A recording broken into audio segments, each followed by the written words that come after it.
Good morning all of you. This is 12th class biology, lecture 11 of chapter 6, molecular basis of inheritance. And today you will learn about human genome project, repetitive DNA and polymorphism. In previous lecture you have done about the methodology which were used for the human genome project and also the process that was used for the human genome project. Now based on those, human genome project was completed and these are salient features of human genome. So human genome contains 3164.7 million nucleotide bases. Second thing, average gene consists of 3000 bases but size vary greatly. Largest known human gene is dystrophin and this gene is present on X chromosome, that is one of the sex chromosome, and this dystrophin gene has 2.4 million bases and this number is far greater than the average number of bases which are present on a gene. Okay. Then next feature of human genome is total number of genes is 30,000. Next is 99.9% nucleotide bases are identical in all people. Here you see how much similarity is there, 99.9%. You can say 99.9% of the DNA of all the human beings is same, is identical. Okay, and what makes the difference? What is the basis for the DNA fingerprinting then? Only 0.1%. So it is only 0.1% that makes us unique. Means this 0.1% DNA is different. Only this. Otherwise, all the DNA sequences are same in all human beings. The functions are unknown for over 50% of the discovered genes. So how many genes have been discovered? 30,000. Okay, and out of these, functions for 50% is still unknown. The next feature of human genome is chromosome 1 has most genes, means highest number of genes you can say, and these are 2968, and Y chromosome has the fewest, only 231. Okay, less than 2% of the genome codes for proteins. Now this is also a strange thing that only 2% of the genome codes for the protein and all other part, that is 98% part of the genome, is non-coding part. What is function of that non-coding part then? That is still unclear. Next feature is repeated sequences make up very large portion of human genome. Repeated sequences, about this also you will learn in this lecture now. What is this repeated sequence? So this repeated sequence also make a very large portion of human genome. Repetitive sequence are the stretches of DNA sequences that are repeated many times. Okay, here you can say these are stretches of DNA sequences. You can say like a sequence of DNA, there is ATG. Okay, then ATG, it is repeated several times. Then it will be called a repetitive sequence. And many such sequences are present in the human genome. You can say these make a very large portion of human genome. They have no direct coding function. Okay, because these are also under the non-coding part of the genome. They have no direct coding function, but they shed light on the chromosome structure, dynamics and the evolution. These non-coding repetitive sequences have very important role in the evolution. Now about 1.4 million locations where single base DNA differences, that a single base DNA differences means there is a difference in DNA sequence only on a single nucleotide position, and these are called single nucleotide polymorphism or SNPs occur in human. So how many such locations are present in human genome? 1.4 million single nucleotide polymorphism positions are present, and these are called SNPs. So these are the important salient features of the human genome. Each and every feature is very important and you need to learn all. After that, next topic is applications of human genome project. So what are applications, how it can be used, identification of human genes and their functions.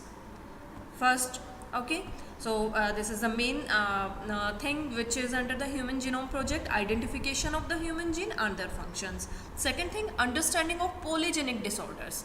Okay, means the disorders in which more than one genes are involved. So such polygenic disorders can be understood better by if we have knowledge about the human genome project. For example, polygenic disorders are cancer, hypertension, diabetes. Next thing is improvement in gene therapy. Gene therapy is a technique in which a non-functional gene can be replaced with a functional gene, okay, which is helpful in treating a disease. So here gene therapy can be improved with the knowledge of human genome. Next thing, improved diagnosis of the disease. If we have knowledge about the gene functions, okay, how a gene is responsible for any disease, then diagnosis of any disease will be easy. Then development of pharmacogenesis means how the drugs react in our body, how the genes are responsible for the response of drugs in our body. So these things can be better understood with the help of human genome knowledge. Next topic is future challenge. 30,000 genes have been discovered, and out of those functions of 50% genes is known, but still there are many genes whose function is unknown. So what is future challenge? To study all the genes in a genome, okay, and to study the functions of all the genes of a genome. Then next challenge is that what can be done in case of human genome. So here, how so many genes and proteins formed by those genes work in an interconnected manner to run life. So this is a challenge, you can say, for the scientist, for the biologist, that they should understand that how so many genes are present in the human genome, and these genes code for the proteins, okay. So these genes and the proteins coded by these genes, how all these work in interconnected manner and run the life. Next topic is repetitive DNA. As I have told you that the DNA stretch or the DNA sequence that is repeated several times in the human genome is called repetitive DNA. So here DNA sequences that are repeated in genome are called repetitive DNA, and these sequences do not code for protein, means these are non-coding part of the human genome. One class termed highly repetitive DNA consists of short sequences 5 to 100 nucleotides, and which is repeated thousands of times in a single stretch and includes satellite DNA. So here, what is a class of repetitive DNA which is highly repeated, okay, which is repeated thousands of times, is called satellite DNA. So you can say satellite DNA is a class of repetitive DNA which is repeated thousands of times, okay, means it is highly repetitive, and it consists of short sequences, and these sequences can be of 5 nucleotide or can be 100 nucleotides, means these can vary from 5 nucleotides to 100 nucleotides. So satellite DNA. Now see here, when the density centrifugation is done of the human genome, when the DNA is centrifuged in the centrifugation machine, that is called density centrifugation, okay, then these two bands are obtained.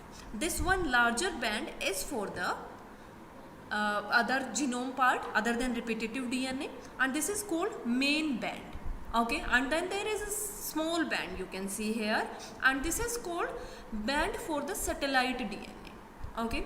So these two bands are obtained, main band and a small band for the satellite DNA.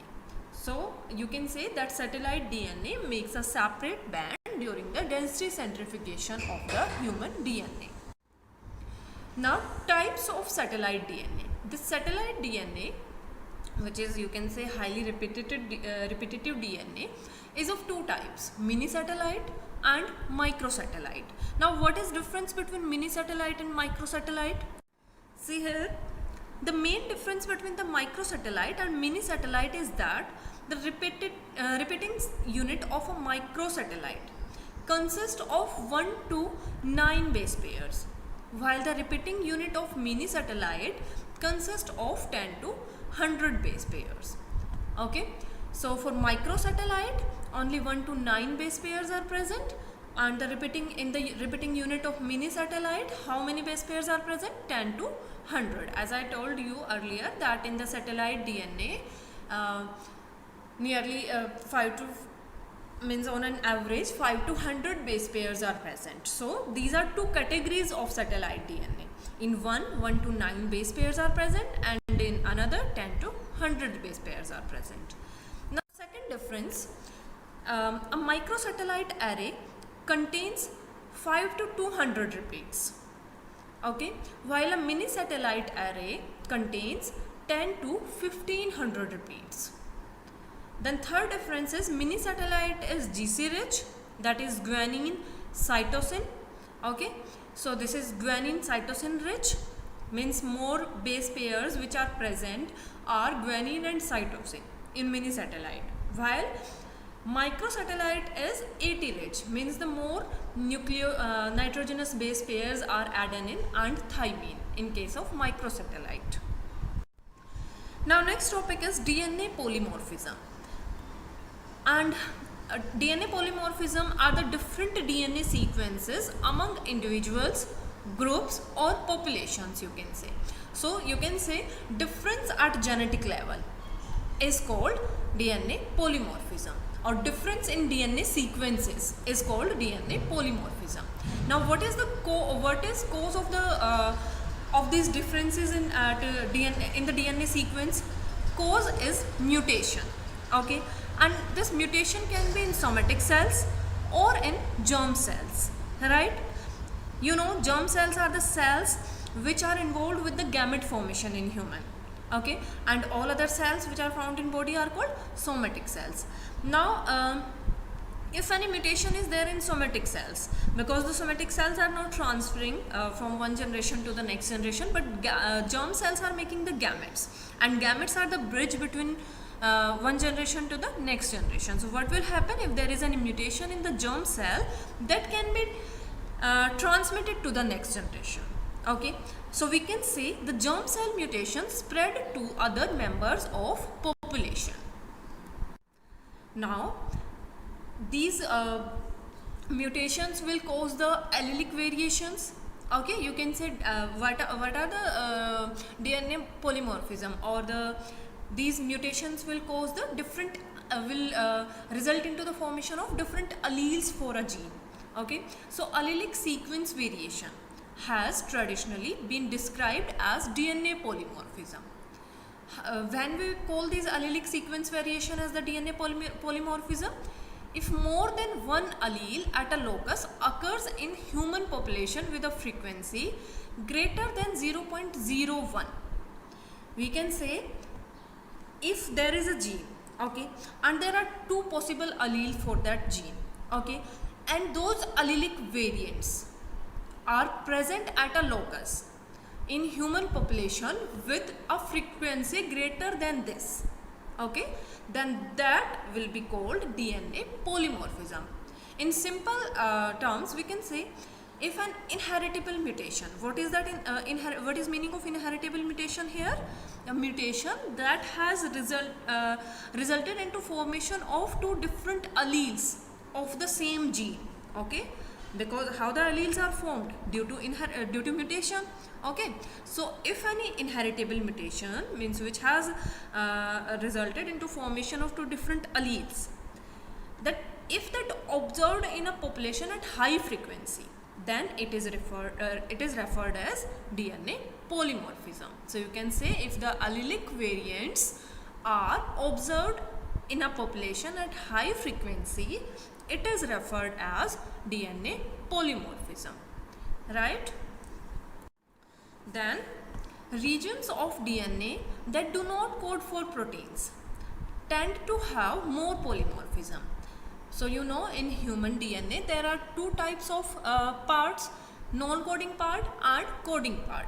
So the regions of DNA which do not code for proteins, means non-coding part of DNA, have more polymorphism. Why?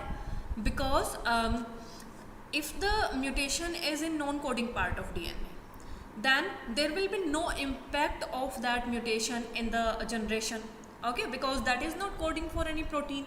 So any mutation in that part will not show any symptom in the individual, okay, and these mutations will get accumulate generation to generation, right, because these are not showing any symptom of mutation, because these are not coding for any protein. So how can they express themselves? So what will happen? These will accumulate generation to generation, okay, and that's why you can say that more polymorphism are present in the non-coding part of the DNA. And satellite DNA, you know, satellite DNA is a repetitive DNA, okay, and that is also a non-coding part of DNA. So satellite DNA has high degree of polymorphism, and due to this high degree of polymorphism, this form the basis of DNA fingerprinting, because the satellite DNA is the reason where the polymorphism, means difference at genetic level, difference in DNA sequences is found, and on the basis of those differences DNA fingerprinting can be done. So in our next lecture we will do about the DNA fingerprinting. Now your homework, NCERT question number 14, B and D part. Now let's discuss the answer of question number 12 that I gave as homework in previous lecture. So the question is, why is the Human Genome Project called a mega project, a big project you can say? So answer is, Human Genome Project was considered to be a mega project because it had a specific goal to sequence every base pair present in human genome. And you know how many base pairs are present in human genome? That number is very large, okay. So it took around 13 years for its completion. So if any project is taking 13 years to complete, then it can be called a mega project, okay, and got accomplished in year 2006. So it got completed in 2006 after 13 years.